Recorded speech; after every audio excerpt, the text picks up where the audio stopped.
કોંગ્રેસ પક્ષ સમગ્ર દેશની અંદર છાત્ર ગુંજના નાતે જબરજસ્ત કાર્યક્રમ કરવા જઈ રહી છે અને આ કાર્યક્રમનો હિસ્સો અને ભાગ કોંગ્રેસનો એક એક કાર્યકર્તા બનશે, એક એક આગેવાન બનશે.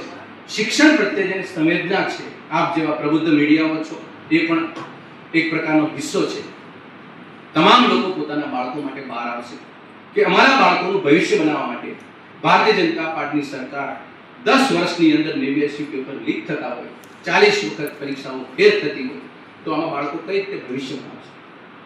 આ તમામ બાબતનો સરવાળો એ કહે છે કે રાજ્યની અંદર કે દેશમાં શિક્ષણ પ્રત્યેની કોઈ સંવેદના ભાજપાના નેતાઓમાં નથી. રાહુલ ગાંધીજી અને સમગ્ર અમારી કોંગ્રેસ પક્ષના એક એક આગેવાન વિદ્યાર્થીઓના ભવિષ્ય માટે એની સાથે કટિબદ્ધતાથી ઉભા રહેવા માટે માનસિક રીતે તૈયાર છે. છાત્ર ગુંજના નાતે જે રીતે રાહુલ ગાંધીજીએ આ હાથ વિદ્યાર્થીઓનો પકડ્યો છે અને વિદ્યાર્થીઓ રાહુલ ગાંધીજીના નેતૃત્વ ઉપર ભરોસો મૂક્યો છે, એ ભરોસા સાથે આવનારા દિવસોની અંદર મેં વાત કરી એમ છાત્ર ગુંજના વિશેષ સબ્જેક્ટ સાથે અમે એક એક વિદ્યાર્થીઓનો સંપર્ક કરી એમની ચિંતા કરવા માટે કોંગ્રેસ પક્ષ આગળ વધવા જઈ રહી છે. આપ સૌનો ખૂબ ખૂબ આભાર.